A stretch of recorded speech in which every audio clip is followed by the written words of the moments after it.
Maverick News presents The Rick Walker Show. Defrag your mind.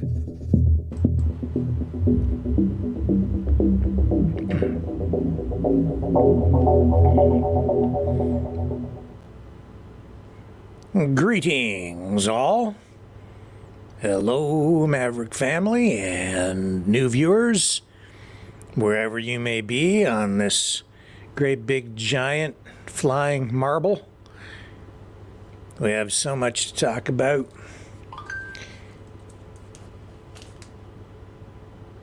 A warning from RCMP in Nova Scotia about a gun, couple of people with guns apparently.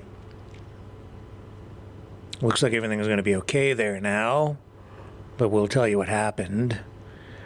The Pope calling for peace, but the path to peace, as he sees it, involves Ukraine waving a white flag. More talk about terror plots, the foiled terror attack in Moscow, all of that happening over in Russia. Western governments involved with warnings. I'll try to make some sort of sense out of it again tonight, if I can. Biden has a new ad campaign out. He's spending $30 million, just a little on that. His age is front and center as the issue that they're addressing in that. So it's interesting to see that. What do you think of daylight saving time? You like it? You don't like it? Well, there's a petition out. If you would like to see daylight saving time turfed, well, I guess you could jump on the bandwagon with those guys and sign their petition. Huge protest in Ottawa today, pro-Palestinian and nationwide protest. Thousands of people in the streets. Again, a little bit of a double standard on display there when it comes to the way protests are treated, I would say. We'll show you some video. I don't usually do too much with entertainment news, celebrities, but the Oscars are tomorrow night, so I will mention a few things about that tonight. And the reason I want to kind of segue from that into that rather is I'm going to be talking as well briefly about this Sweet Baby video game consulting company that was mentioned in a phone call 2 nights ago, I think. And the way that they're having an impact in a woke way on video game culture. So yeah, we have all that. We might even have an opportunity to go to the UN to get a little bit different perspective on what's going on in Gaza and Ukraine and Russia. So we've got all that. And I think that kind of covers most of the main stuff that we'll touch on tonight. But I should mention as well that at 9 p.m. we will shift over and join Lori for the Strange Bedfellows broadcast. She'll be waiting for us over there, and then there might be like a little blip on a couple of the channels. I'm experimenting tonight with the way we can flip from one program to another and keep the channel sort of running. So on Rumble, you might see like a little bit of a period of black that might last a few seconds or maybe 30 seconds, and then the next broadcast will commence. So we'll see if that works tonight. We'll give that a whirl. And the special guest tonight will be Arkady Itsky. He's been on the program once before.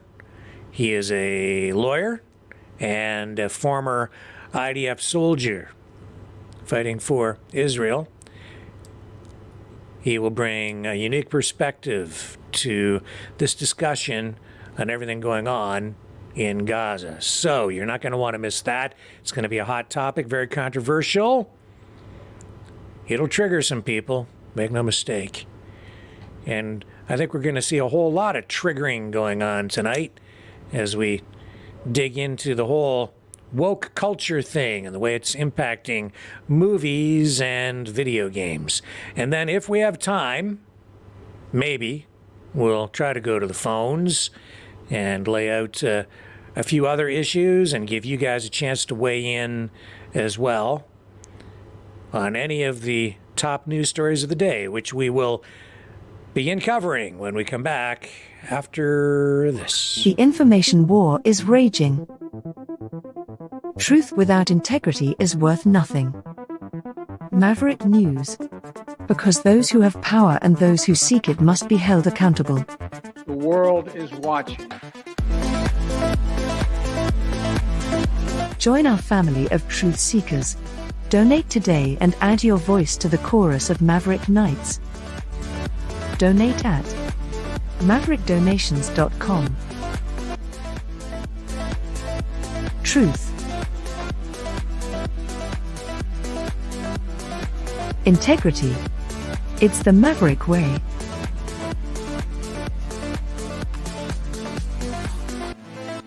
Maverick News. The world is watching.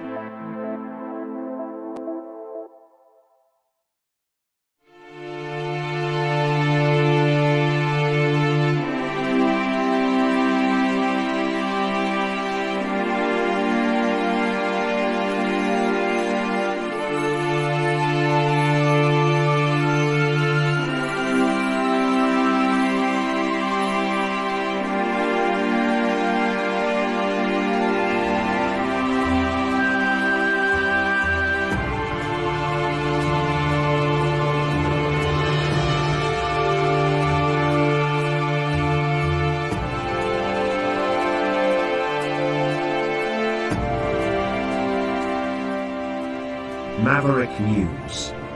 The world is watching.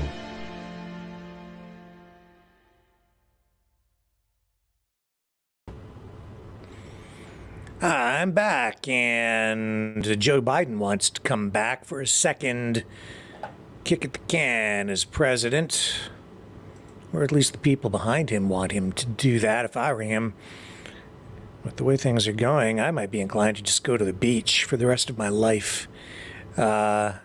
Kick back and relax. If I were Trump, I'd probably do the same thing too. But then why am I sitting in this chair night after night dealing with the stress of the daily news, which can get pretty stressful for everyone because, you know, it's all pretty dark these days.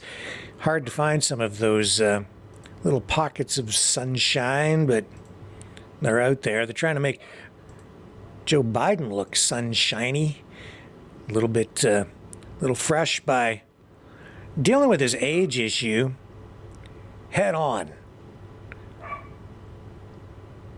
You know, his age has been like a major issue. Falling down, fumbling words in his speeches during his State of the Union address. The other night I said, I bet you he'll fumble 3 times.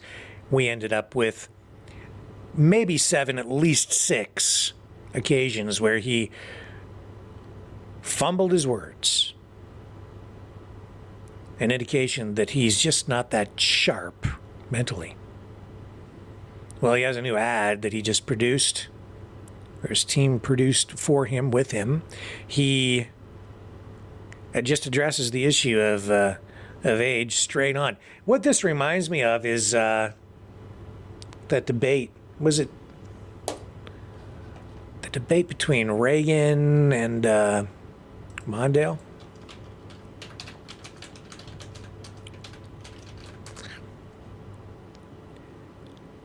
Yeah, it was like 1984, and it was Reagan Mondale. I won't run the clip because we'll probably get hit with a copyright strike. Seems every time I run a Reagan clip of any kind, we get hit with a copyright strike. You probably remember, he said, I won't hold. Yeah, Reagan's age was the issue. And so they'd been hitting Reagan on being too old to have the job. And so he came out and he said, well, I won't hold my opponent's inexperience and youth against him. And it was a great moment. It was maybe that might have been the moment that won Reagan that election. That was funny. That was very, very funny. Well, in a way, Biden is kind of trying to address the issue in a similar fashion simply by hitting it head on in this new ad campaign. I'm not a young guy.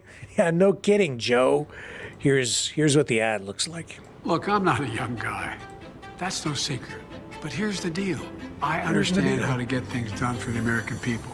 I led the country through the COVID crisis. Today, we have the strongest economy in the world. I passed a law that lowers prescription drug prices, caps insulin at $35 a month for seniors.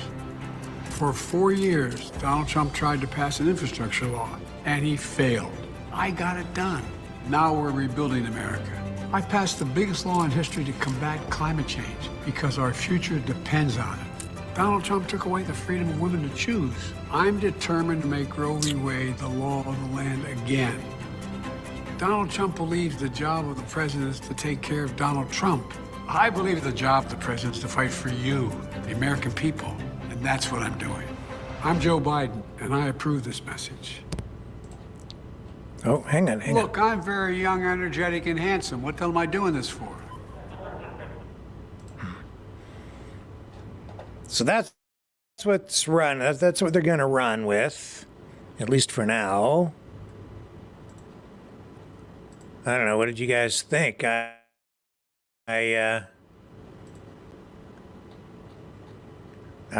not really buying it. Produced like they must have jacked him up on caffeine before he produced that, or before he read his lines. Goes through all the talking points, all the different planks in his platform. Tries to spin up a positive, upbeat tone.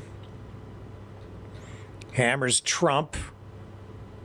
But he is, the oldest sitting U.S. president in history. Excuse me. He does a lot of that, too. Did you see how many, that's what we should have counted, is how many times he was coughing during his State of the Union address. His age has absolutely been a weak point upon which his political opponents have been seizing. And there are recent polls out too that show him, declining in popularity, his approval rating on, things like the economy sinking. And the population seems pretty split on whether they think Biden has the mental capacity and energy to lead the country through a second term. I think if this does end up being a rematch between Trump and Biden, age will absolutely be one of the it's going to be one of the biggest issues. I also really seriously doubt that Biden will debate Trump because of the age issue. Not because he's afraid of being attacked verbally on age, but because I think he, this time around, would be unable to cope. I think that he would crumble this time. You may recall during the one debate in the last election,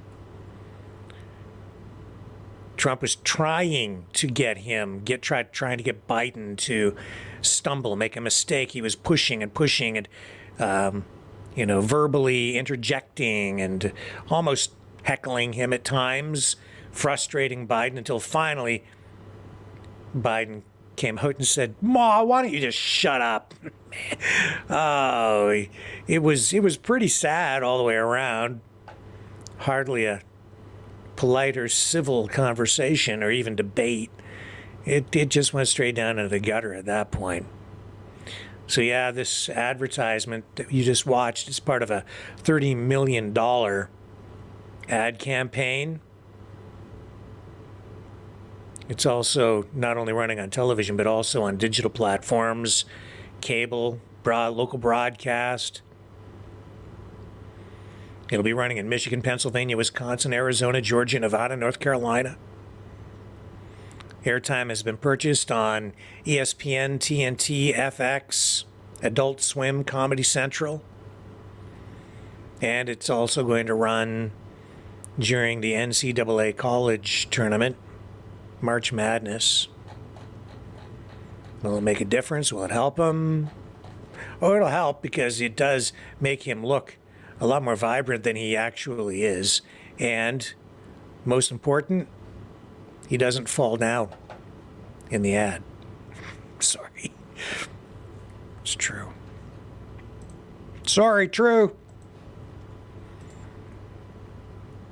And then if you're looking for truth, all you have to do is just surf the net a little bit on any given day, it seems, and you'll find stuff like this, which is new. This is Biden in, where is this? Was it Pennsylvania, I think? Yeah. In Pennsylvania. Watch this. Yeah, it's pretty obvious he's not a young guy.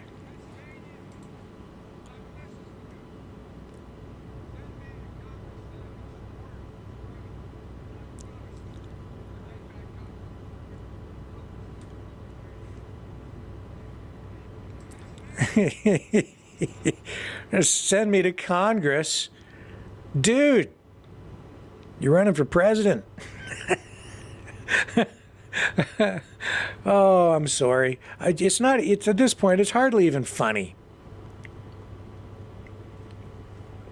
It's hardly even funny. I actually pity him. I feel sorry for him. I do. It's like elder abuse.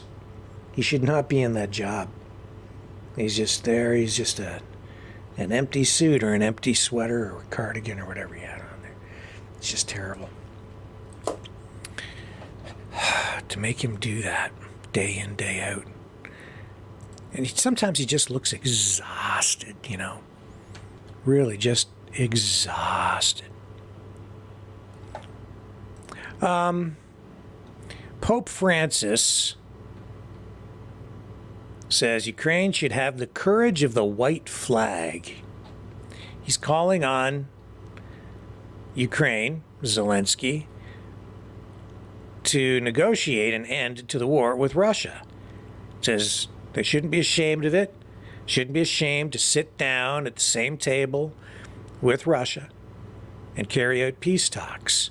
So I guess the Pope has made this appeal during an interview. It was recorded about a month ago with a Swiss broadcast company, news outfit, I guess, from the Swiss broadcaster RSI.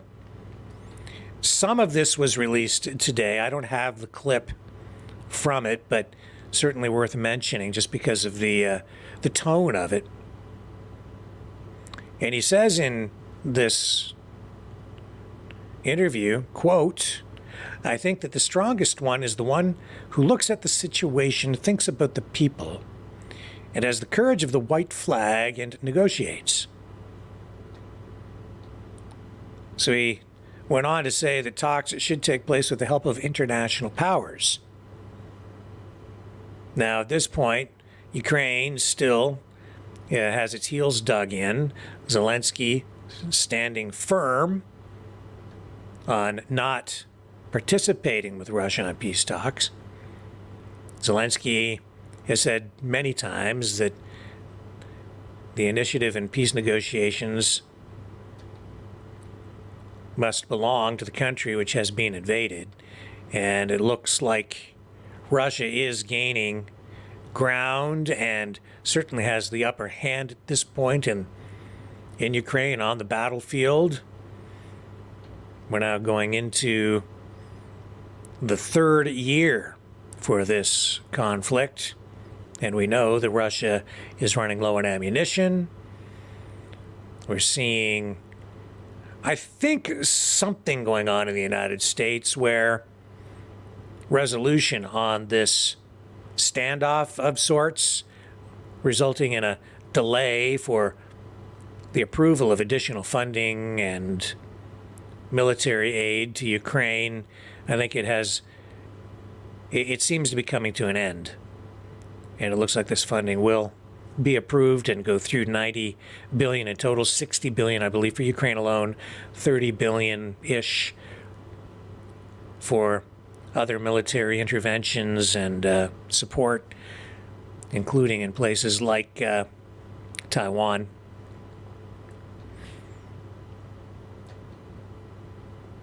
So it is significant to see the Pope saying this, because I guess he can see what he thinks is the writing on the wall. The Pope has, throughout the conflict, tried to at least convey the appearance of neutrality in this war. But it has also been pretty clear that at times he seems to be siding more, or sympathizing more with the Russian side of things in this conflict. He said at one point that NATO was barking at Russia's door with its eastward expansion, which echoes, in a way, what we've even been saying here on this program from the very beginning. And so, yeah, he's trying to, I think, open a door, pave a road to peace by making it look as though, or point out that even, surrendering, waving the white flag, so that you can at least get to the table and talk about peace and bring things to an end, that's actually a place of courage. Now, other countries, I think, are watching this very closely, and one of those countries in particular is Turkey, where the president of Turkey is offering to host a peace summit between Ukraine and Russia. That's another story we'll continue to follow.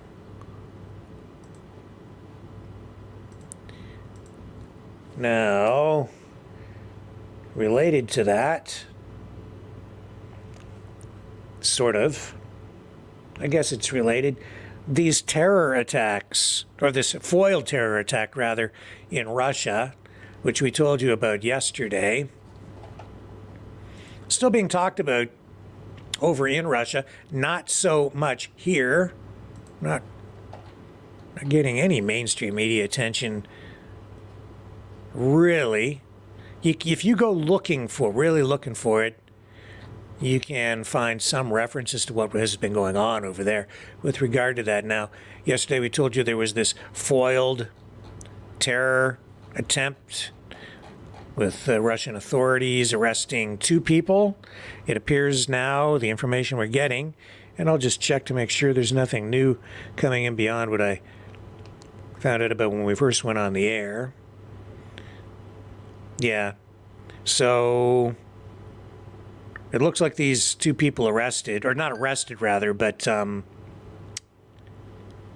subdued, killed.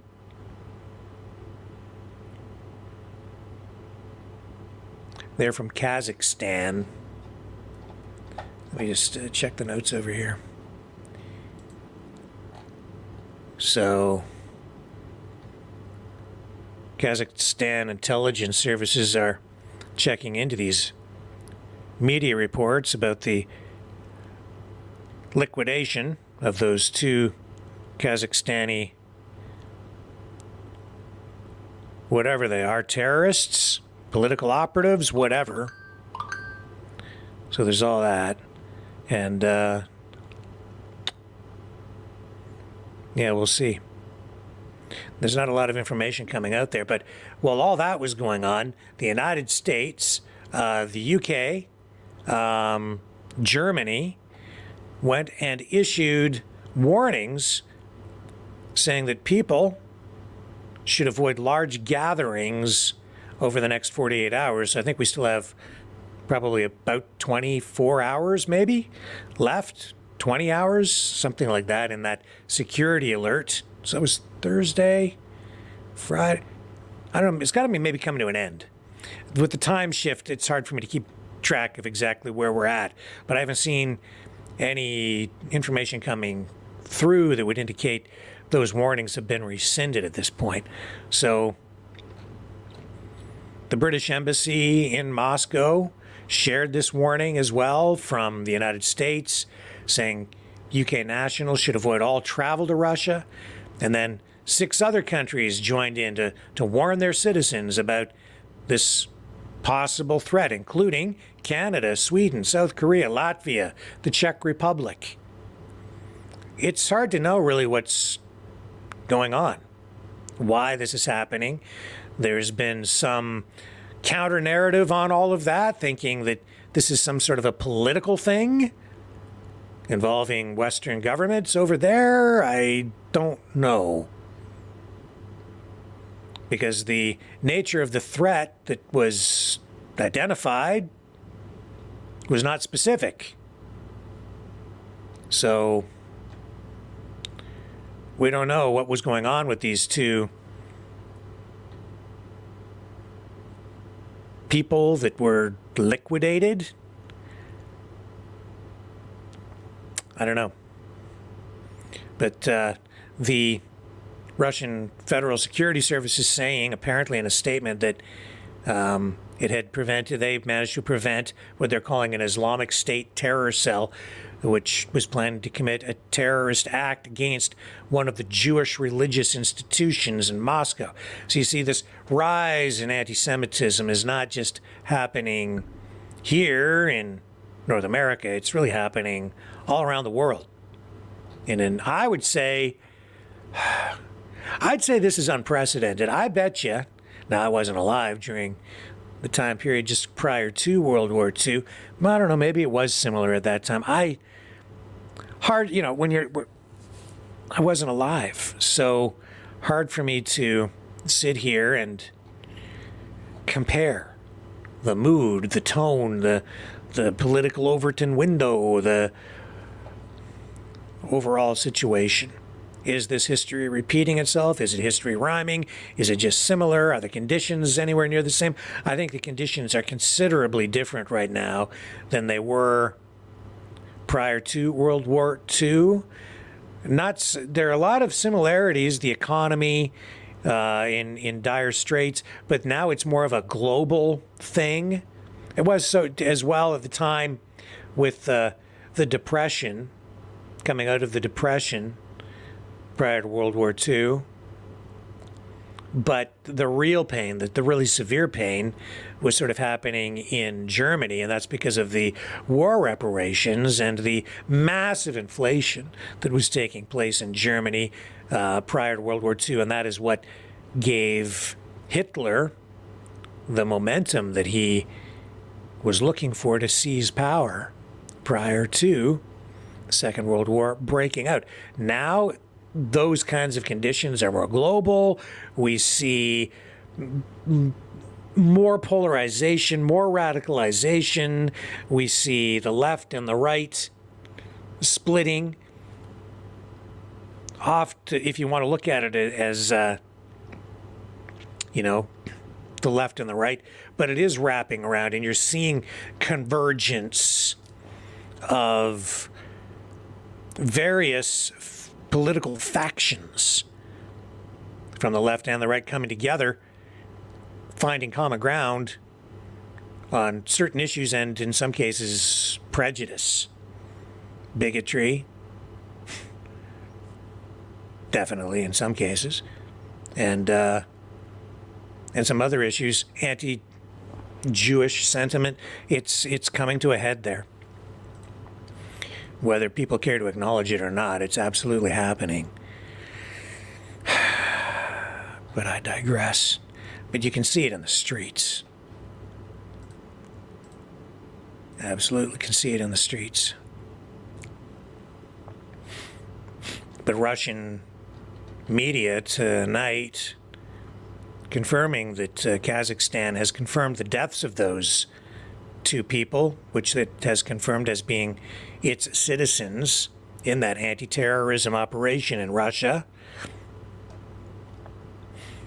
saying that that did prevent an attack against a synagogue. Russia's FSB security service released that video that we ran for you last night, and it's now making the rounds. I think we were among the first to get a hold of that. In the U.S. Embassy in Moscow yesterday again, yes, telling people to avoid large crowds there. So, continue to watch that.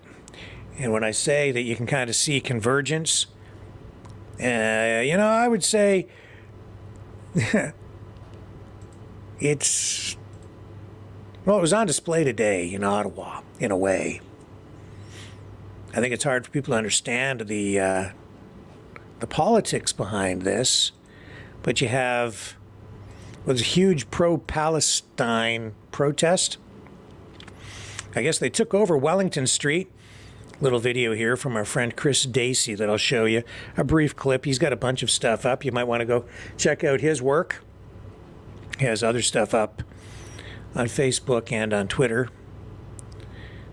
And it's making the rounds. And the Palestinian Spider-Man. I don't know what it is with Spider-Man, but these Palestinian protests, pro-Palestine protests, they seem to bring out Spider-Man a lot, and he seems to climb up on things a lot. And here he is, here's Spider-Man, Palestinian Spider-Man, climbing up on something in Ottawa, Canada's capital, holding a big green smoke flare bomb thingy, whatever you call those. You know the things I'm talking about, you'll see it.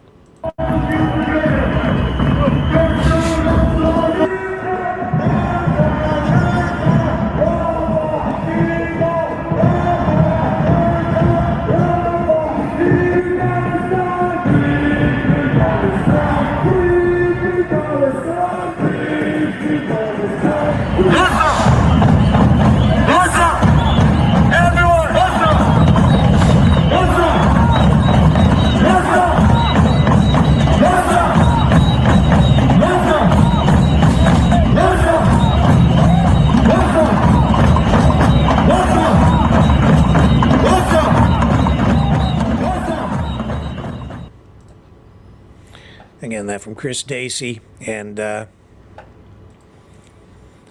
some people tonight, well, here, look at this Twitter post from somebody named Glenda M. Glenda McFarlane, saying, "Where's all those Ottawa convoy haters that don't like noise and disruption in their city? Come on, show yourselves, you bloody cowards." And these protesters today had a police escort. It looked like they were setting up, at one point, scaffolding. And in addition to that, they had some sort of a giant sound system, as you could hear. The person leading the chant absolutely had amplification. And when these freedom protesters go down there, they're not allowed to have any kind of amplification devices, no flags. A lot of things that they're not allowed to have. And yet today they allowed this kind of demonstration. So, double standard, again, on display. You can assess that any way you want. But it is what it is. I'll be back right after this.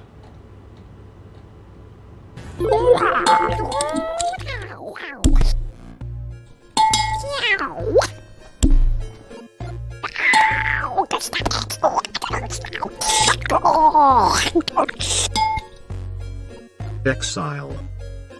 The Knights of Malta. Maverick News. Join us. The world is watching.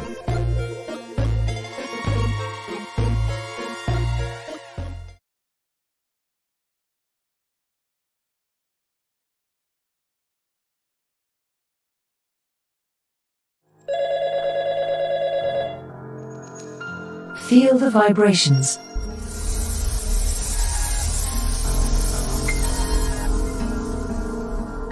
Our quest continues.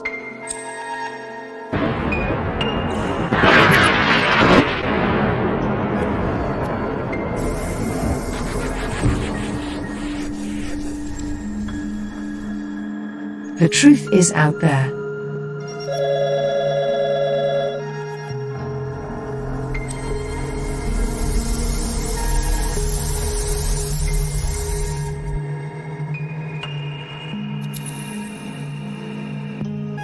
We are Mavericks.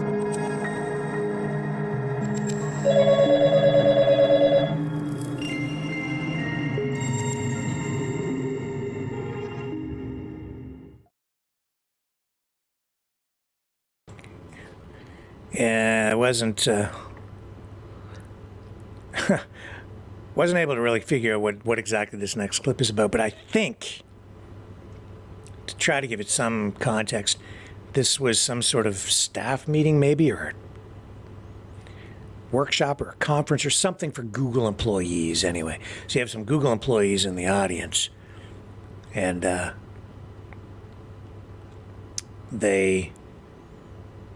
some of them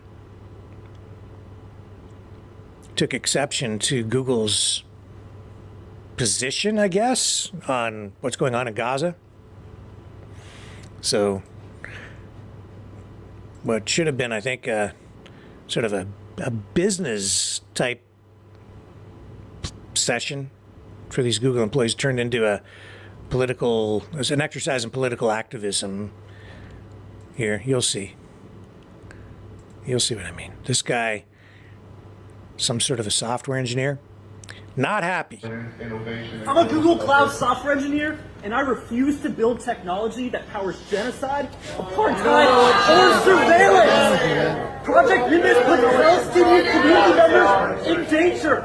I refuse to build technology that's going to be used for cloud apartheid. No cloud for apartheid. No tech for apartheid. Free Palestine. Be resilient and keep on. And another one.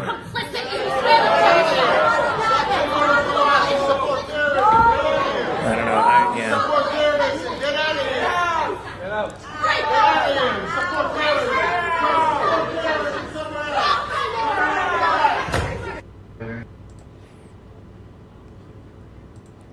So, yeah. So, what was that? I'm not quite sure what the event was, but the message on those two is pretty clear.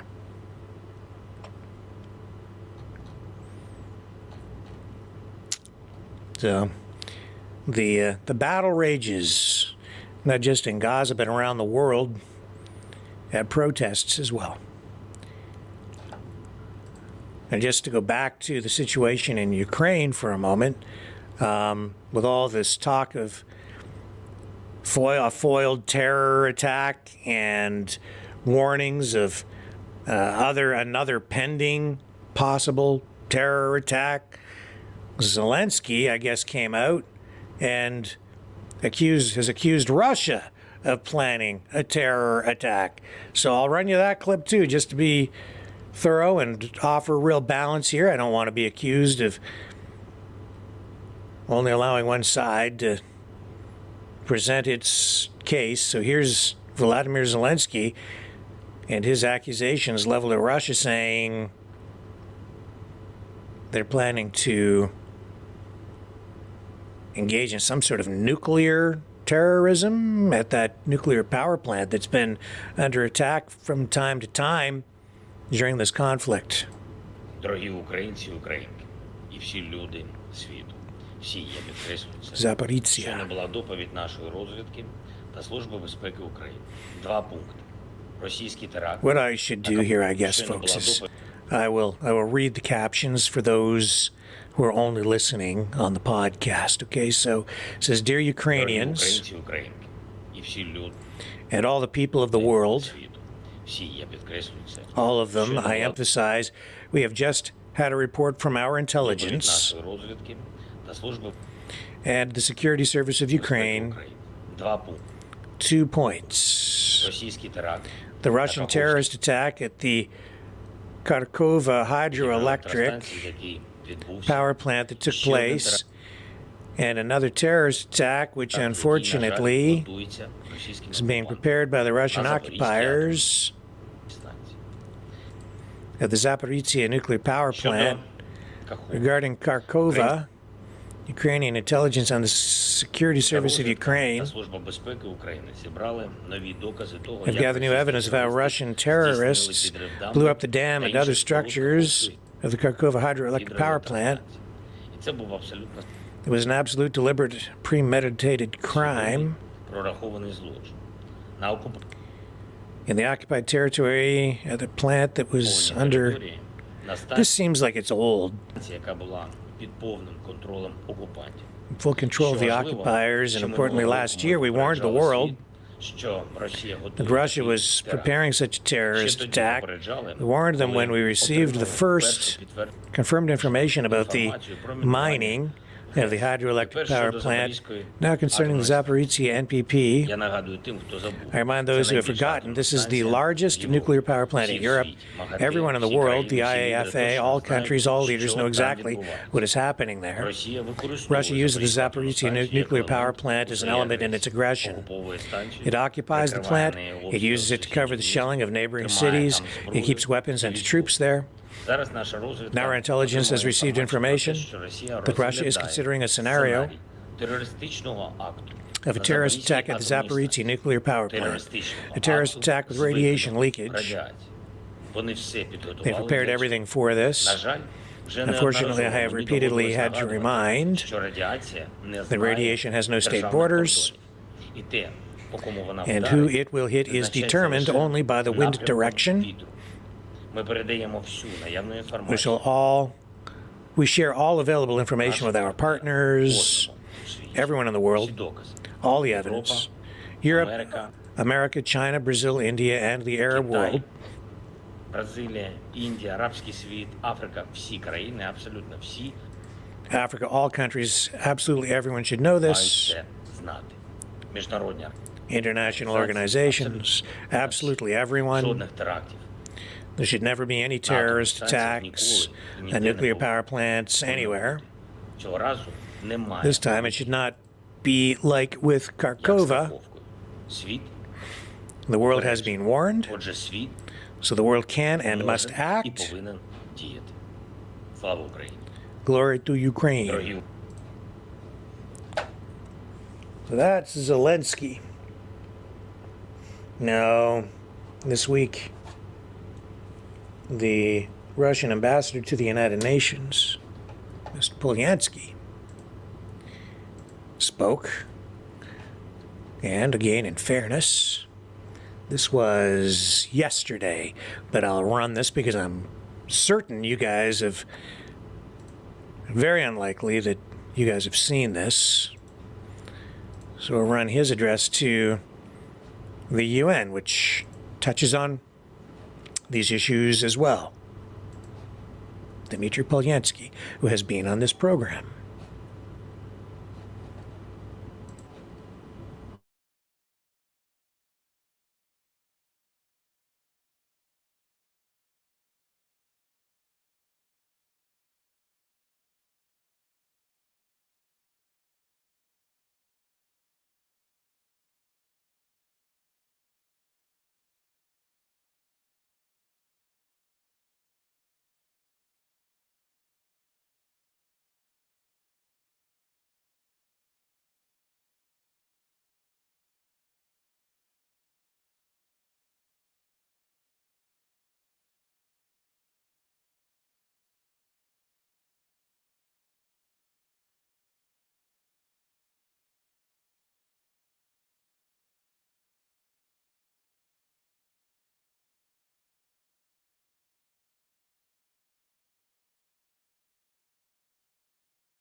I'm getting messages that there's no audio. Is that correct? Yeah, okay, sorry guys. Again, it's a very strange thing that's been going on here with, I apologize for no audio there. I'm back though. Strange thing, certain clips, only certain clips, and I don't know which ones. The audio, I can hear it, it's there, but it's not coming through the system. I have to figure out the problem. No sound, no sound. Here's a test. You guys can help me out. Was there, you answer the questions for me, and I'm going to ask a couple of quick questions. Was there sound at the beginning when I had him up on the screen with me on the screen with him? For instance, can you hear it now?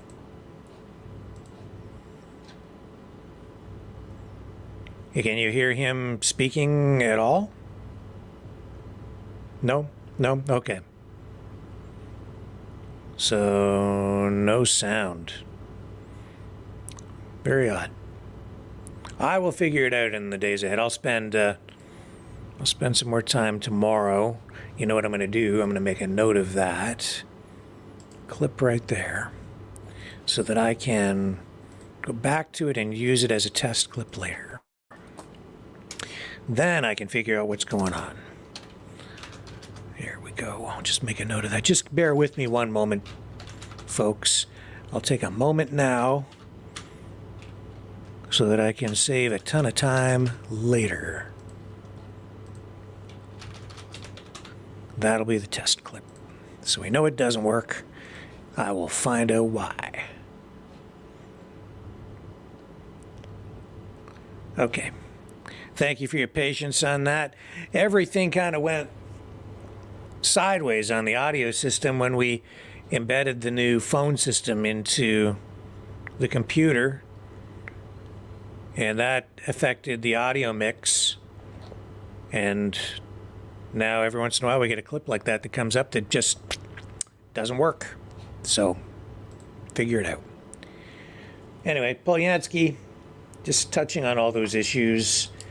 We'll even things out on another broadcast and give him some time to speak. Daylight saving time.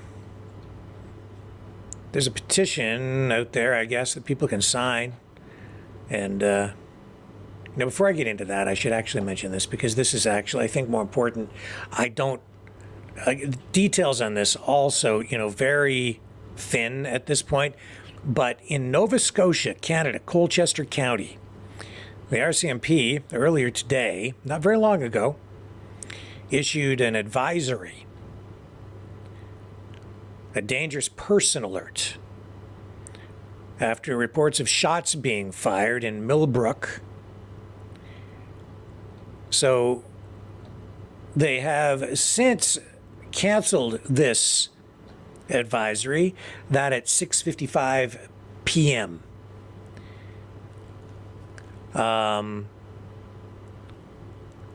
So here's the word from RCMP in Nova Scotia. The dangerous person alert that was issued for Colchester County has been canceled.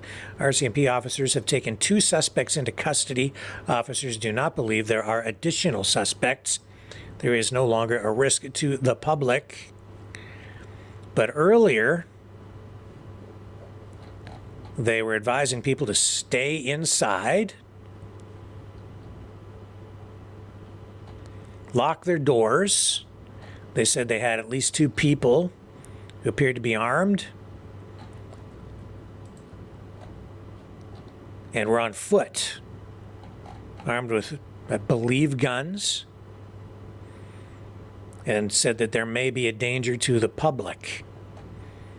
Really, not much in the way of details beyond that. But they did issue this warning as a dangerous people with firearm warning. Stay inside, lock their doors and windows. And now, at 6:55 p.m., which is about an hour ago, just before we came on the air, they did issue this update saying that they have now arrested a second person and they have canceled the dangerous person alert. Very odd. Seems odd anyway, feels odd. I want to know what the details are on that. Fortunately, nobody hurt.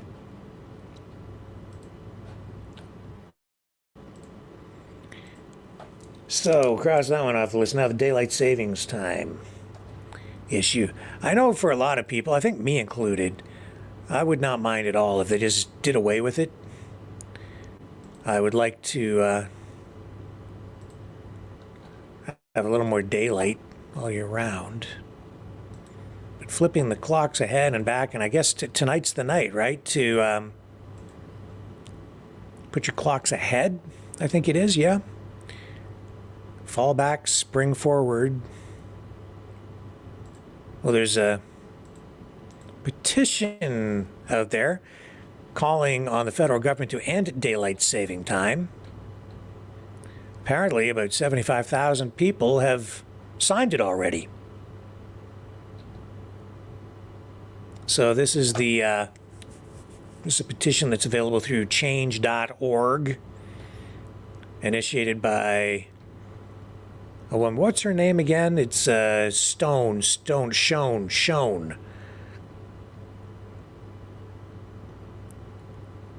What's her first name?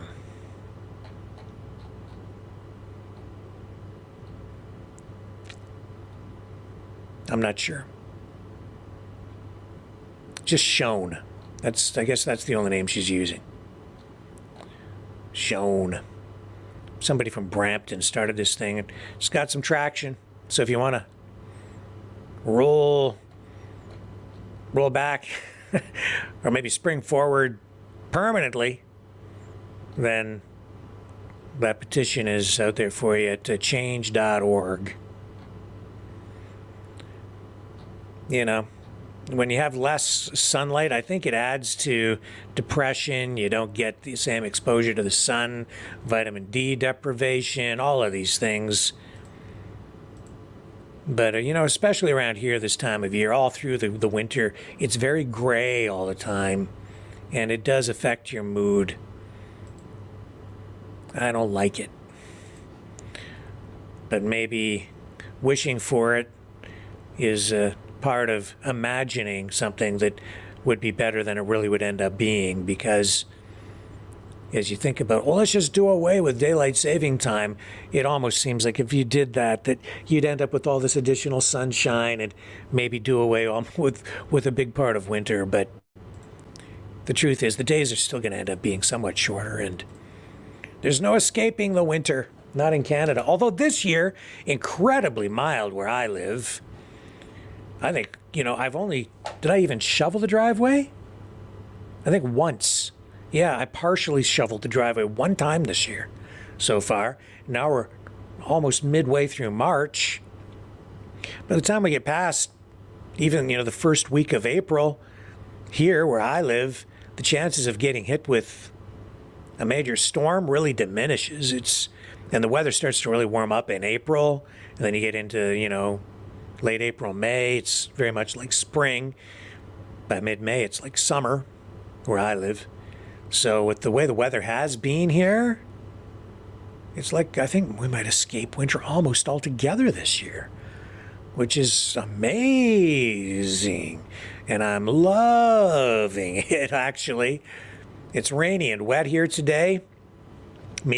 Mainstream media trying to make something of that.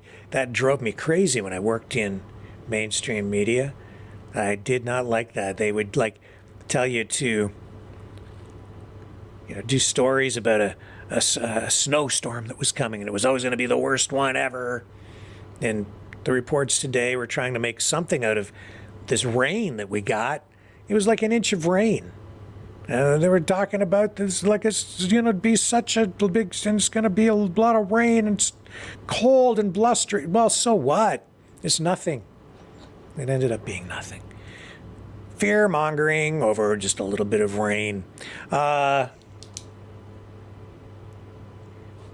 Speaking of age and Biden, I was going to mention this the other night, talk about it a bit. I'm not really a big sports guy, but this fight that's coming up between Mike Tyson and Jake Paul, it's going to happen at AT&T Stadium in July. So Tyson's going to get back in the ring again. You know, I remember when he made his comeback. How many years ago was that now? 1 year, 2 years, 3 years, whatever. Can't remember.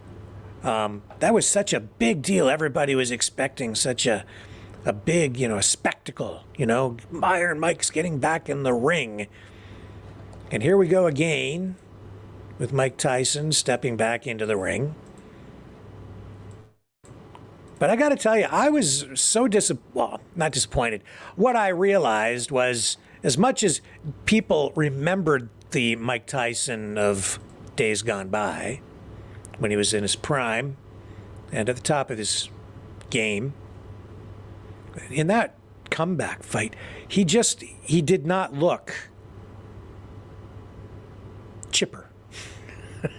To me, it was kind of anticlimactic, to be quite honest. So I don't know what people are really expecting from this. What it really reminded me of, in a way, was Muhammad Ali. When I was a kid, Muhammad Ali, the greatest, floats like a butterfly, stings like a bee, and it got to be sad after a while because you saw this great champion kind of linger. And he made some comebacks, and he was beginning to suffer from some cognitive decline as well. And as you saw, as he got older and older, it became more and more pronounced. But I remember even seeing newspaper images of him as a kid being in the ring, not well, and sluggish, and some video from that time. And he just hung around too long. But I guess maybe he had financial issues. I'm not sure. But it was just sad to see him in there fighting these low-ranking fighters when he came back and not even doing well. But that's because his health had suffered so much at the time. And Tyson, I guess this is okay. He's still, pretty healthy. But it's just not the Tyson of old, right? And I think when you go out from something like that, it would be better to just kind of go out on top and have people remember you in your prime, so that they have this bright, shining image of you, right? So this is, rather than, because, if you linger too long, you keep coming back like this, people will also remember, even maybe more remember, your slower years, you in decline. This is going to be Netflix's first combat sports broadcast and third sporting event overall. They also did the Netflix Cup, a golf tournament between Formula One drivers and PGA Tour players, and the Netflix Slam, which was a tennis match between Rafael Nadal and Carlos Alcaraz. I'm not going to run the promo for this fight because I'm not sure if it's copyrighted in any way, and I don't want to get hit with that. So this Jake Paul, I guess he's like a fighter and online influencer. He's 27 years old, has 10 professional fights, has a 9-1 record. He has 6 knockouts. His most recent fight was against Ryan Borland. That was last Saturday in Puerto Rico. He also recorded a first-round knockout of Andre August back in December. Now Tyson, 58 years old. He has won a total of 50 fights in his career, 44 coming through knockout. He was the youngest heavyweight champion ever when he was just 20 years old. And then he last fought in that exhibition match. That was in November of 2020 against Roy Jones Jr. It ended in a draw. And for me, anticlimactic. They both looked like they were kind of way past their prime to me. The training videos of Tyson leading into that exhibition match looked more impressive to me than the fight itself, because he looked fast and furious, and his, punching the bag and stuff like that when they were doing those promo shots in the gym. And he looked dangerous. But once he stepped into the ring, it just didn't translate into that kind of energy and excitement, at least not for me. I don't know. Anybody ever watch this Jake Paul fight? I've never seen him fight. Is he any good? He's probably good. Wouldn't it be something? I don't know. I don't know what to expect, but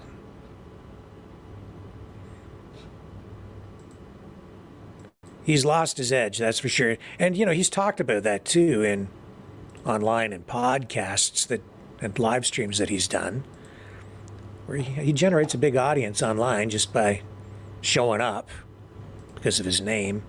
But he's talked about it, he used to just have a killer instinct, and that faded away over time. I think he's a nicer guy now than he was back then, and probably a lot wiser too, because like a lot of professional athletes like that, he let his money slip away. Got himself into financial trouble, I think, and that's probably one of the reasons he's doing what he's doing now. Although a lot of this, like the last one, was to generate a lot of money too for charities, which is a good thing. So all of that's going on. Let's take a quick break. We're going to come back, and I want to touch on this Sweet Baby video game company, a consulting firm that was brought up in a phone call the other night.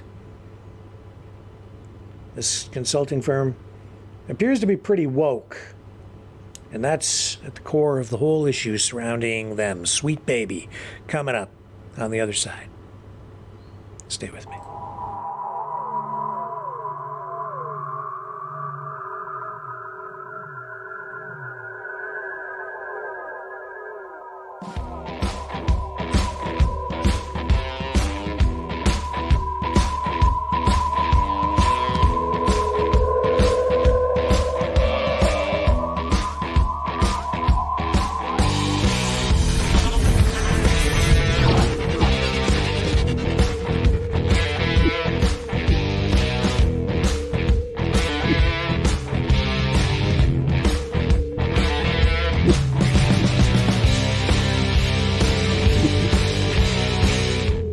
Maverick News.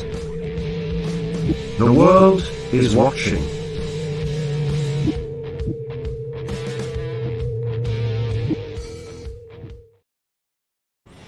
I'm looking in the chat here, and a couple of people saying my audio isn't matching with my video. I don't know. Is that still the case? Are my lips not matching my audio? It's my audio not matching my lips? Is it a delay on what I'm saying?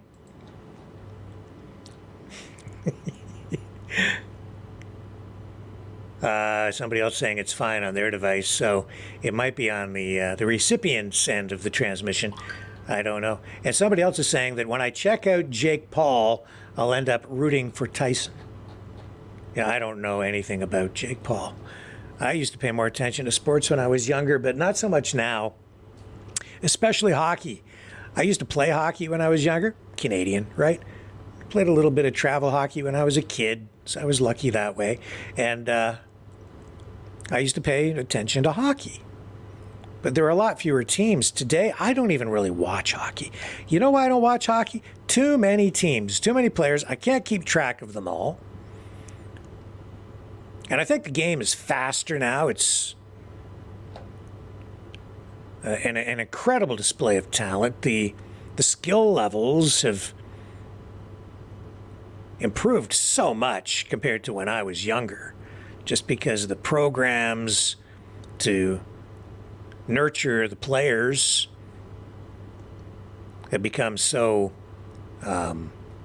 refined, I would say, the systems, and so much has been learned over time, right? Plus, I think the conditioning of the athletes has improved over time as well. The techniques used to just keep the guys healthy improves and improves and improves all the time. My phone is ringing, even though I'm on the air, but I will ignore it to keep on talking with you guys. So, yeah, but I don't pay much attention to hockey or sports in general, to be quite honest. I suppose I probably should pay more attention, but I just can't. It's the same thing kind of with movies, too, for different reasons. Although, well, sort of for some of the same reasons, too. I don't like to see athletes taking a knee for the national anthem. I don't like stuff like that. And I don't really like politics injected into sports. And yet, sports has always been a vehicle for political statement in one way or another, especially during the Olympics. We've seen that all through the ages. National pride on display when these athletes win a medal for their country. And the politics overlaid into that when they're making political statements, it's inevitable, I guess, that kind of thing happens. It's unfortunate sometimes to see these athletes, told they can't go to these games or go to that tournament, though, because of some political conflict somewhere in the world or a war. We've seen that kind of thing happening with Russian athletes, being barred from even coming to some Western events because of the conflict in Ukraine. We saw that. So politics, it's always running thick in sports and in culture, in movies.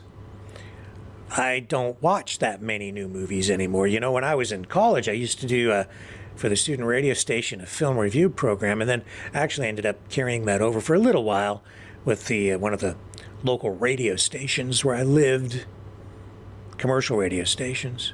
I did that for about a year.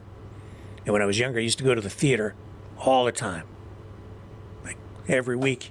But not so much anymore, and that's because of the politics that I see in today's new movies. I just find them very difficult to watch. They make me cringe. I don't like the storylines. I don't like the use of those movies for the cultural conditioning that is quite obvious is going on. It makes me feel uncomfortable. Now, maybe it's just because I'm comfortable with the conditioning that I was exposed to when I was younger, right? It's my own bias, I suppose, overlaid onto this. Movies have always been a vehicle for political propaganda, cultural conditioning. It is part of the culture war, always has been. I'm sure it always will be. But very, very pronounced right now to the point where it's like, I can't watch this. Television shows, it's the same thing. But, when I was a kid, I would watch the original Star Trek. That was also, that's a perfect example of a show that was used for the promotion of progressive political ideology. The first interracial kiss on television was on Star Trek. It's always been out there. Having Uhura as the communications officer. You can find videos of Nichelle Nichols talking about the importance of her role on that show to cut through prejudice at a time when racial division in the country was at a fever pitch, much like it is now, in many respects. And that unrest is clearly apparent in these protests that we're seeing on the street, and yet, it's just this strange convergence that I sort of see happening, where you sort of see these, I would say these pro-Palestinian protesters are sort of, well, I think they're more on the more maybe even the further right on the political spectrum, definitely, and yet they are finding allies, certainly in Canada and the US, from the political left. And that's what that Twitter post was about. They're saying, come on, we're the people who are upset about the convoy. Those would have been the people on the left, right? But now they're not only tolerating this protest, a lot of them are out there protesting with them, engaging in the same kind of activity and noise making and so on that the Freedom Convoy was involved with. But it isn't just movies, it's music as well, it's books, it's all forms of art and video games. And then the other night we had that caller who phoned in from Britain, and he's phoned in a few times. Man, I'll tell you, I enjoy talking to him for the most part. The other night though, there was real, I would say, anger in his phone call. The language at times got pretty colorful, but you know, that was the expression of the anger. It was all centered around this Sweet Baby video game consulting company. And there is this ongoing controversy surrounding this video game company based in Montreal, Canada. But the company itself does this consulting work for virtually every major video game production house out there, from what I'm seeing. And I couldn't quite understand what he was talking about. So I was sort of sitting there, listening to what he was saying, taking it in, trying to understand it. And I was getting it, but I wasn't familiar with the company, wasn't familiar with the issue. I want to talk a little bit about it tonight because I've looked into it a little bit more. I can't say that I know everything about it, that's for certain, but it appears to be a big issue in the video game community. Now, the reason I'm not that tuned in is because I'm older, so I don't play video games. I'm not in that community, but it's a huge thing online. It's a huge thing with younger people and even, you know, I'd say some younger adults who indulge in video game culture. So what's it about? This company, Sweet Baby, as I say, it is a consulting firm. And what they do is they work with video game companies to develop storylines. Let me just bring it up here. I've got their website. Maybe you guys have heard about this. So but it's not just a consulting firm. They really do embrace, I guess, progressivity. They're pretty woke. Diversity, you know, it's what they apparently promote. Now, I've found various reports on this company. I wasn't sure if what we were hearing on the phone the other night was accurate or not, because the caller, I'm sorry, his name slips my mind at the moment, but you all know that it's the gentleman from Britain.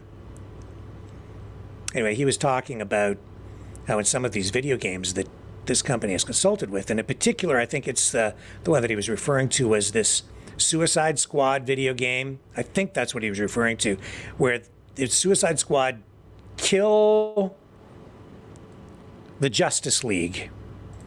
But he didn't come out and say that. But now that I've done some research, now I understand what he was saying. He was saying, like, they're going to kill Batman, and then they're going to, and I won't use the same language that he was using at the time, but, you know, and even now, cover your ears, folks, but talking about having these villains relieve themselves in the bodies of these deceased superheroes like Batman. And he was really upset about it.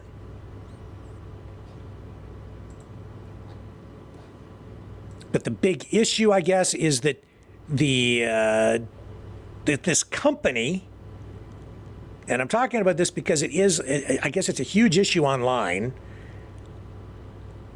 This company embraces diversity. And so this video game Justice League, or sorry, Suicide Squad Kill the Justice League. This was the flashpoint for everything. This new video game that came out, and it flopped. The video game community in general panned it. A lot of people hate it. It is, for lack of a better phrases, they would say it sucks. So this is kind of what it looks like. So, you know, good graphics or whatever, but the gameplay, they didn't, you know, the people didn't like it. And I think one of the main reasons they didn't like it is because the Justice League basically is killed off in it, as I understand it. Now, don't hold me to that because, again, I'm not a video game aficionado. But this, as a result of this dissatisfaction with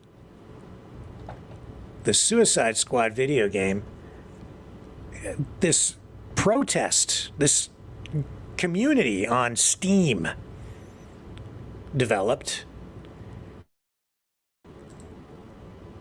and people have been on there basically coming together as a community, and now they've come up with this whole movement online called Sweet Baby Inc. Detected. And so what they're doing is they are calling out every video game that they can find that has anything, any connection with Sweet Baby. And they're panning it and calling for people to, I guess, boycott these games. Now, some reports that I've seen say this is a far-right movement, and it's conservative conspiracies that the people who are upset are using to pan these games. I can't say for sure, but if you look here, like this is the Sweet Baby Inc. Detected Steam store or whatever, and you go down the list, they're identifying all these games where Sweet Baby has had some involvement. It's like not recommended, not recommended, not recommended, not recommended, not recommended, not recommended, not recommended, all of these.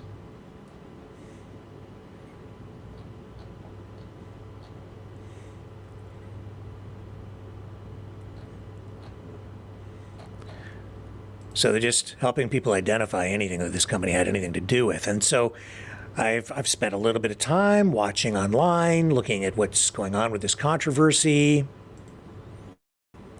Some video game reviewers out there now going so far as to say that they think this company, based in Montreal, is on its last legs, that it probably won't survive this. However, I'm seeing other accounts suggesting that these video game companies are doubling down on the support for Sweet Baby. However, this guy, I'm just going to play a very brief clip from his video, Jesse Grant. He says, Sweet Baby Inc. destroyed as gamers fight back. And it's his view that Sweet Baby is on its last legs and will soon no longer be in business. With the section of their mission statement where they say they aim to make games more engaging and more fun. Because like I said, obviously this game wasn't more engaging or more fun. That's why the fans are so angry about it, and that's why the reviews completely suck, yet they continue to ignore the fans telling them that they're not staying true to their mission statement and they're not making fun games, and instead they choose to hide behind buzzwords and buzz statements like angry, toxic fans. Because I mean, seriously, how many times times can you blame some sort of bigotry for why your product fails when there are multiple diverse products that have great reviews? And to go along with the great reviews for multiple diverse video games, there are also huge blockbuster successes in the entertainment world, such as the Miles Morales Spider-Verse movies, because they are universally loved by both critics and audiences, and I would argue a similar audience to the people that are playing these video games and the people that you are now calling toxic, angry crybabies. And so if these fans were so bigoted, they wouldn't like the Spider-Verse movies. They wouldn't happily support a franchise like that, but the reason they do is because they don't care about the diversity. All they care about is how good the game or the movie is. I give it to you. You got me there. So, just gives you a taste of kind of where some of the mindset is on this and the fighting that's going on back and forth.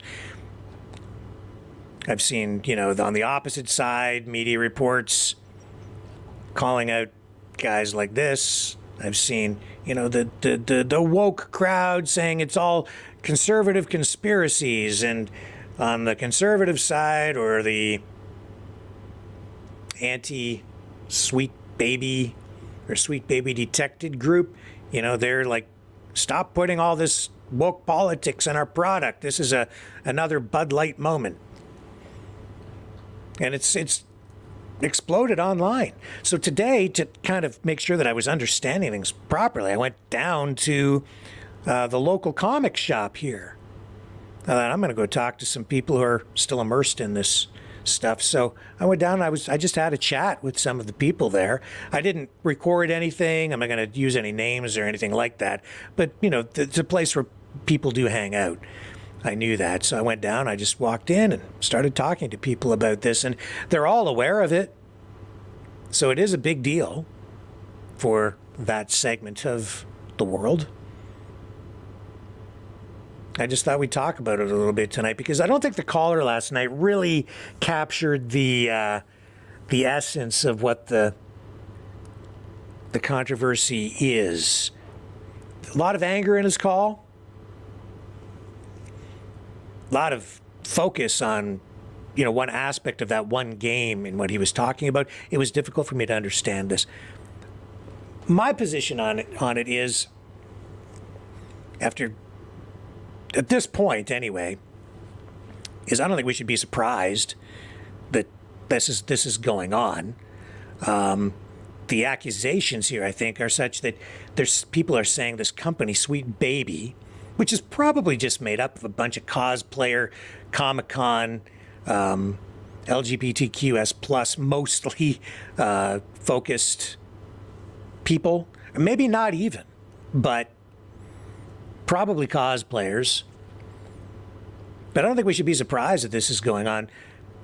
People are saying this company is sort of, I think people feel like they're sort of secretly injecting woke messages into video games to normalize or promote a woke agenda. I get it. And these companies are supposed to help this consulting company is supposed to help these big video game companies achieve better results. And part of that is that they seem to embrace the idea of wokeism, and through this relationship, this corporate relationship, they get this content put into these video games. It's a political thing. So why it has to happen that way, I'm not exactly sure, but I don't think we should be surprised at all. This has been going on for a long time, all over the place. It's in our movies. As I was just saying, it's always, this kind of thing has been around for a long time. It's amplified right now. It's a duh. Yeah, of course it's going on. The people aren't happy about it. I don't go to the movies that much anymore, ever. I think last year I went to the movies once with my wife. That was about it. Before we go all the time, but I can't stand to watch the stuff, It drives me crazy. But why are you surprised to see it in your video games? Now, the thing is, people are saying, well, if you're going to spend like $60 on a game, you should have the right to know what you're going to get and where the content is coming from and what political messaging might be in it. So they're trying to alert people to it. I'm totally okay with all of that. The thing where I start to get a little uncomfortable with this, though, is that it's kind of gone beyond that. So what you're getting now is online fighting with calls for boycotting the games.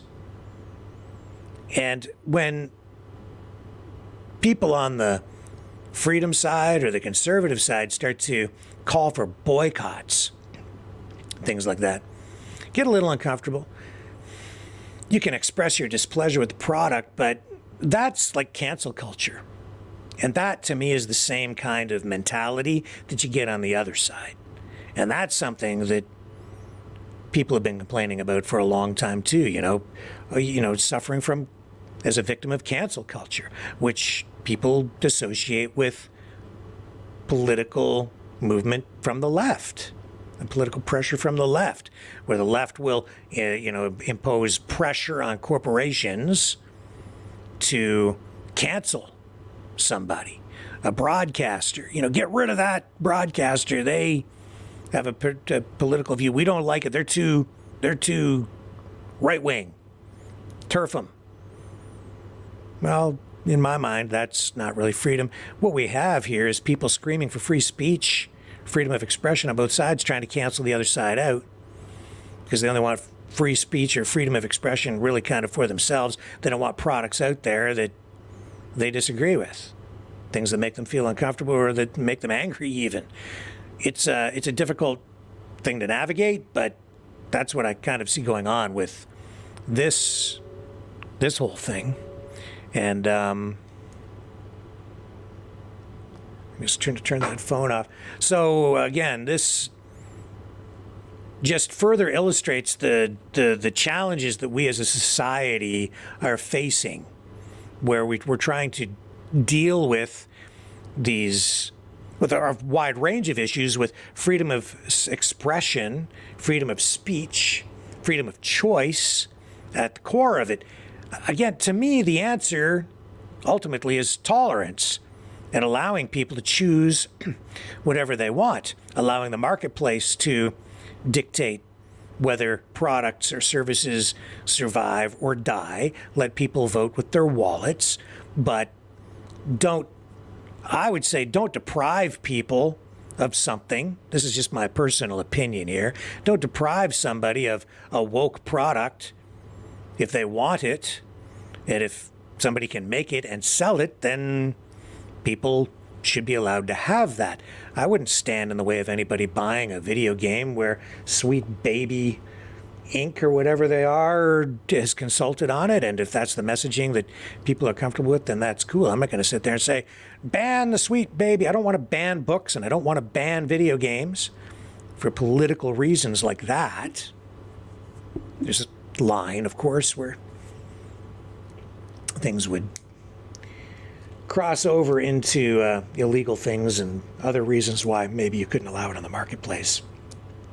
Child exploitation and all kinds of other things like that. But that aside, I'm just saying freedom, tolerance, that's the path, not just to a solution on this issue, but the path to peace, where people are not going to be at each other's throats over an issue like this, and especially online.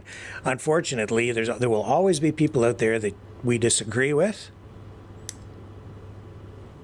But whether it's, it doesn't matter what the issue is, freedom of choice, I think, it needs to run in parallel with freedom of expression and freedom of speech. You can either accept it or not accept it. You can express your opinion against it. But to prevent or boycott, you start talking about boycotting things. Now I start to recoil a little bit, because now you're talking about suppressing somebody else's freedom just because you disagree with it. And that's something that we've been suffering with here, like on my side of the political spectrum, for quite a while. So I don't want to become like them. I hope, anyway, that's my point. You guys may have other views on it. I don't know what else to say about it, so I'm not going to say anything more. But we may explore the issue further in the days ahead. Now, just to segue into that, I don't usually talk about celebrities much or entertainment news, but I guess the Oscars are tomorrow night. And to further, explore what I've just been talking about in the vein of the big blockbuster movies from the past year and which ones will be awarded at the Oscars, I just thought we'd look at the list here of movies that are up for Best Picture, maybe some of the other awards too, but you've got, and are these woke? I haven't seen many of these, so you guys can tell me in the chat if these are woke or not. A couple of them I do recognize, but I still haven't seen. So you've got American Fiction, Anatomy of a Fall, Barbie, The Holdovers, Killers of the Flower Moon, Maestro, Oppenheimer, Past Lives, Poor Things, and The Zone of Interest. 10 films nominated for Best Picture. Does anybody know, would any of those woke? Barbie, super woke, did really well at the box office. Wonky Man says American Fiction is good. Antonio says the old black and white movies, they would not swear nor use God's name in vain, but that all changed and look where we are. Yeah, I think you've got a point there, Antonio. And All Seeing Heart says, I vote for a movie which talks about landing on the moon. I don't know what that means. Is one of those movies about landing on the moon? Jilly Bean says, Sellouts. The Oscars, Sharon. Say Barbie at the Hotel. So I guess it's 7 p.m. tomorrow night that the Oscars, 7 p.m. Eastern time, that the Oscars will begin the usual broadcast. I will not likely watch. Used to watch sometimes, some years when I was younger, but I just don't have the time. It's not an efficient use of my time. I'll just look and see who the winners are after, and if there's any big moment, like, what was it, Will Smith and the comedian getting slapped across the face, anything like that, I'll see it in the clips the next day. The Barbie movie, totally woke. You don't have to see it to know that. I did see Oppenheimer. That was of interest to me. I thought it was pretty good overall, pretty good movie. I thought it was an interesting way to explore the internal conflict that the main characters were facing, the issue of not only producing but then ultimately making the decision to use the nuclear bombs against Japan, and the reasoning behind that. Eve says woke is a reason of no productivity. Gonna look over in the other chat here. Anybody got any comments over here on Rumble about the Oscar nominees?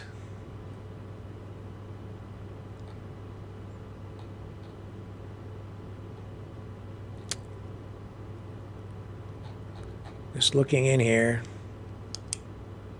Yeah, Stoic Teacher says award shows are an absolute waste of time. And Be Lovely says, was it really, this is talking about Oppenheimer, was it really about nuclear or clearing a name? COVID Warrior says, didn't like Oppenheimer, it was factual. It wasn't factual, he said.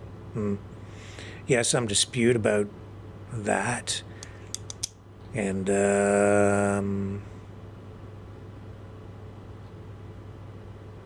Stoic teacher says, kids ruling the roost in many homes take away the tech to reveal the levels of addiction. Sad indeed, making reference to this whole video game thing. And that's part of the issue here, right? With the whole sweet baby controversy. It's about our kids, largely, I think, the issue. Because All Seeing Heart says nuclear was fear. It still is fear. I'm very afraid of it. The content in those video games is really being directed at our kids. I look at videos like Grand Theft Auto. It concerns me. I had no idea until I actually played it one time how violent it was, where you're literally running through the street just shooting people at random. Mass murder. It was unbelievably violent. And you're the one committing the violence. It's just a strange experience to do that. I didn't like it, ultimately. I wouldn't really want to play it again. At first it was like, this is kind of weird. And then you're realizing what you're doing. At least I did. And I was like, I don't want to do this. So the culture that is injected into these video games and movies, it does affect people's attitudes. When I was younger, I had sort of an opposite view on it. I just felt like media, movies, violence in movies, I didn't think that it had that much impact on people. But as I've grown older, hopefully a little bit wiser, I've come to realize that I think it does. Because it's like advertising, it is conditioning. It does desensitize people to violence, sex, drugs, gratuitous behavior, foul language, all of these things that we see more prominent in our communities today. You go back to even the 1980s, 1970s, not much in the way of, in Canada, adult film or adult content out there, right? Nothing on TV, for sure. You would never hear swearing on TV, even during prime time. There were movie houses where people could go to, see adult content. By the 80s, you had video. And in Ontario, video, as I recall, video rental stores had to have stickers. There was the Ontario Film Review Board in this province. Every adult video had to be approved by the government. You had to have a sticker with a specific number for that video. And everything had been reviewed and censored to some degree by the government. So only a lot of different kinds of content wasn't allowed.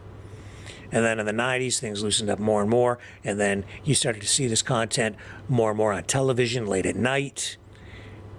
By the time you get into 2000, this content is available through cable, specialty channels. You have adult channels on your 500 channel universe. It's available on demand 24 hours a day, 7 days a week.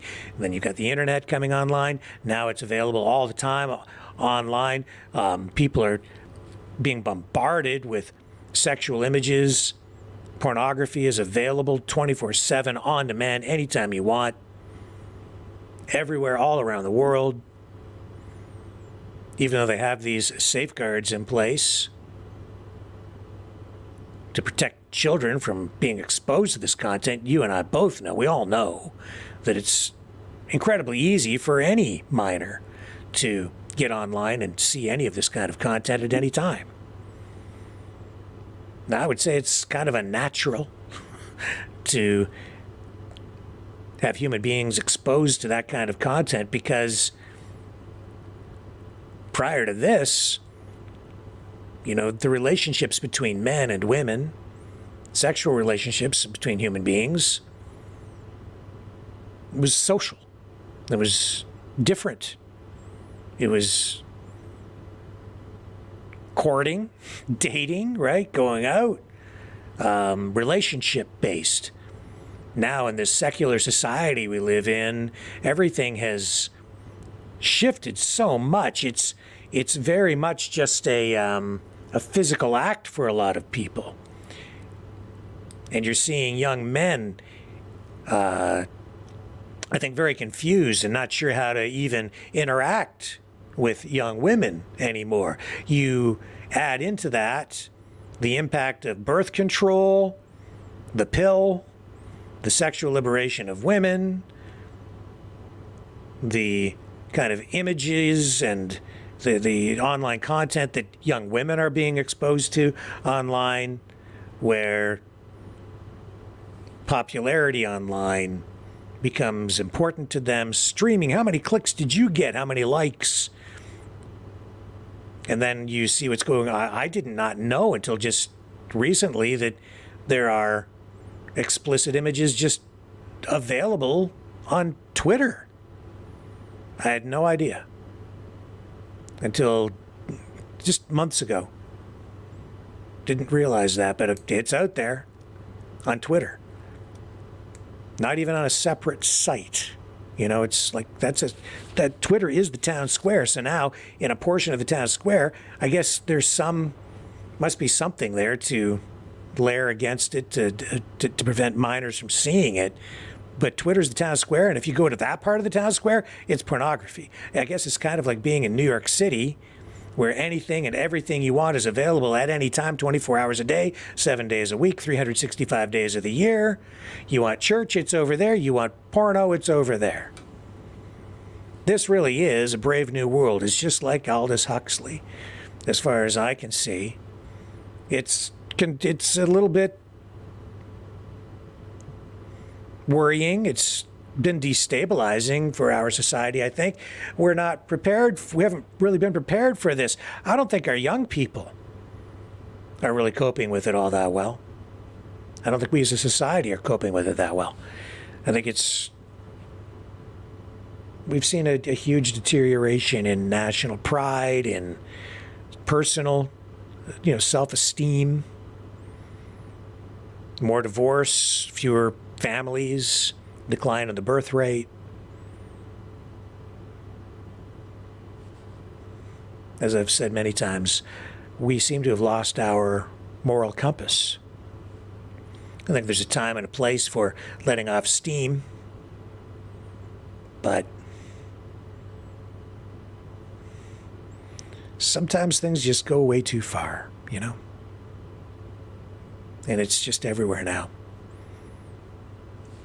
When I think of that, when I think of a brave new world, with the use of the drugs to sort of numb the population, the attitude toward sex, it becomes, anti-relationship, a physical act, really, only. And that's, in many respects, what we're dealing with now.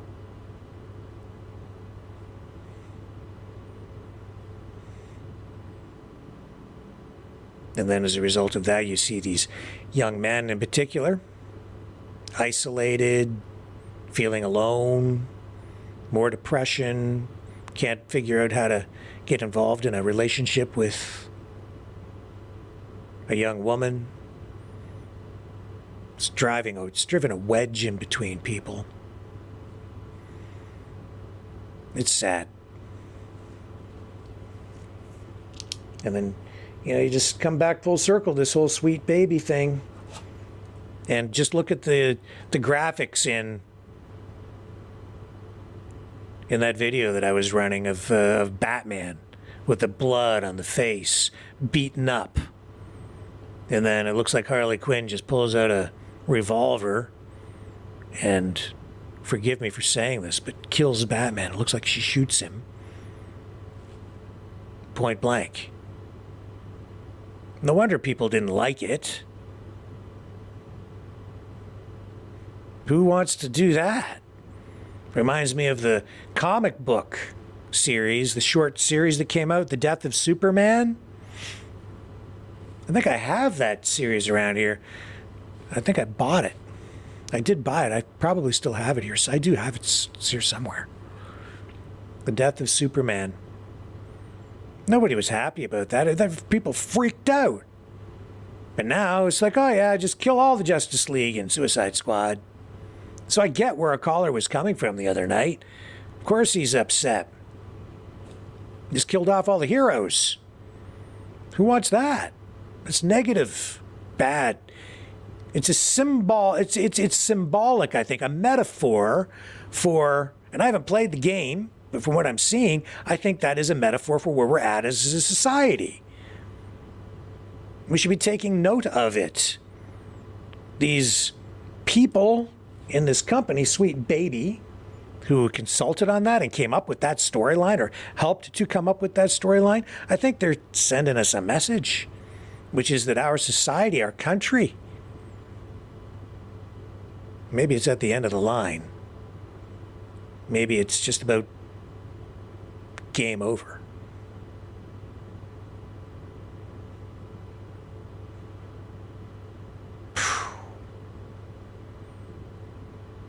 Does art influence life, or does life influence art? Probably both.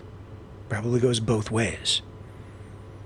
We need to brace for impact, folks, because, well, Joe Biden said in his State of the Union address this week that the landing is going to be soft. I don't think it's going to be soft at all. I think we're already crashing and burning.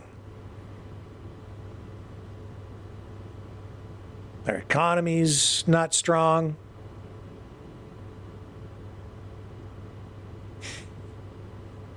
The country's divided. I mean, I see a lot of positive stuff out there too, and I see that the foundation for a strong country is still there, that there's still a path back. But I don't know if anybody's going to find it. It seems like people have not only given up, but they're embracing the demise of our countries and our culture.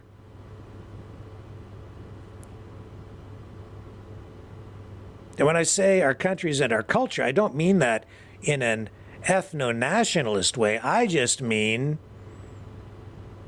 in the sense that what we had in the before times seems to, everybody says they want it back, or at least a lot of people do, I do, but then they are caught up in this narrative where they'll say that it was never great. People, do you remember when, not very long ago, you would take exception to someone saying America was never great, because that message was coming from the left? But today, I hear that same message coming from people on both sides. People have given up. They've lost faith in their institutions. They've lost faith in their bureaucrats and their politicians. You're convinced that America is responsible for its own problems, that everything that's ever bad that's happened to America, America did to itself, and everything that's happened around the world is bad, the United States is also responsible for all of that. Self-flagellation. It's not healthy. Some of it may be true, not all of it. We need to get out of that mindset, and we need to just start to focus on things that, in my view, that are still positive, the good things, and not just the things that are good now, but remember the things that were good from before and work toward restoring them, to getting back to that. Because it's not a very long path back if we really think about it, because everything we need to have that back is still in place. We just have to get the economy back under control, rein in the spending, get some policies in place that are focused on growth and prosperity. And if we improve the economy, make life better for everyone, that's just one of the things that can be done to rejuvenate that foundation of freedom and democracy and bring back our countries, our freedom, our society. But we must be careful, for we do not want to become like those who seek to destroy and tear everything down. I don't want to tear everything down. That's dangerous. Now we're just doing exactly what the other side is doing. Where's the sense in that? And you don't want to, I saw somebody post the other day, we're going to do to them everything that they've done to us when we get into power, only we're going to do it even worse. I saw that. Whoa. Somebody wants revenge. That's not a path to freedom. That's a path to violence and just another form of oppression. No answers there, folks. Just more grief. A lot more grief. All the way around. Seek out the light. Resist the darkness. Find the hope. Find the light in your heart. Find the love. Bring forth the tolerance. Try to understand. Resist the evil that you can easily find within yourself, for it is inside of all of us. And we must not allow that to overtake us. Just stand up to these people who want to tear it all down through whatever form of media they want to promote it in. And when I say stand up to them, I mean just say, no, I don't want to participate in that. You want to do it, you go ahead, because I believe in freedom, but I'm going to call you out on it. I don't like it. You can have it if you want it, but we're not going to support it, and we're going to identify it and expose it for what it is, which is destructive, counterproductive.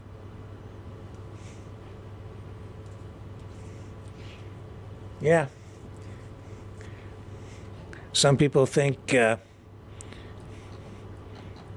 this is the end game. Me? I'm not so sure. I still have faith in people. As much as everything seems to be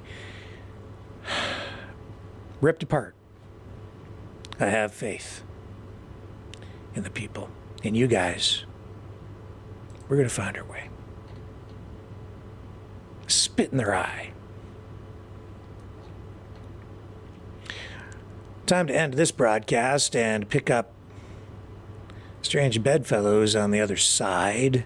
So let me run a couple little promos here. And if you're watching on YouTube, you'll have to switch over at the end of this show to pick up the Strange Bedfellows broadcast over on... I think we're going to run still on the same channels, but it'll be a different broadcast. You may need to flip over. And on Rumble, I'm going to try to make this as seamless as possible so that I can just pick up that broadcast, and there might be a little black for a few seconds, and then we should bounce right over into the new program, and it will just continue on broadcasting here tonight. So stay with me. This show ends, the next one begins, and if you lose the feed, we will be over on the Rumble channel, and over on, we should be on YouTube as well. So you'll be able to find us on the Maverick News channels there. Thanks everybody for watching Maverick News tonight. I'm going to run the closer for this and then a couple of promos, transitions to allow the transition over into the other transmission. Here we go.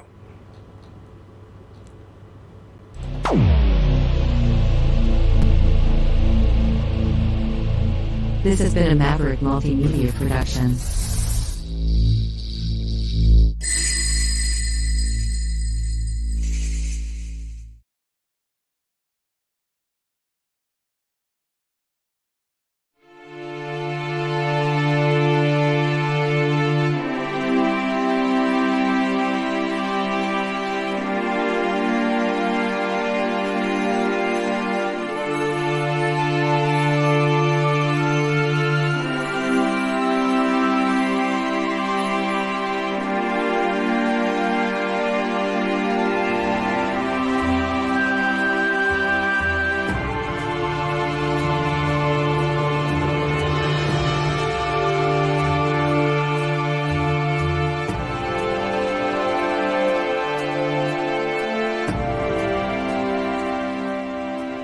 Maverick News.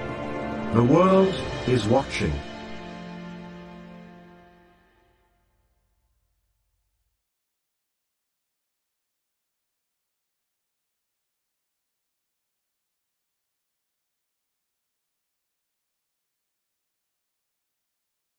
The information war is raging. Truth without integrity is worth nothing. Maverick News. Because those who have power and those who seek it must be held accountable. The world is watching.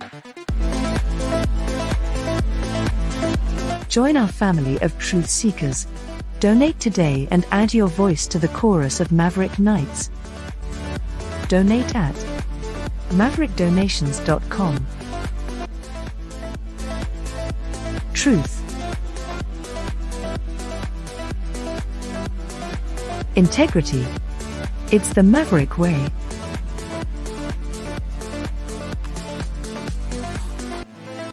Maverick News. The world is watching.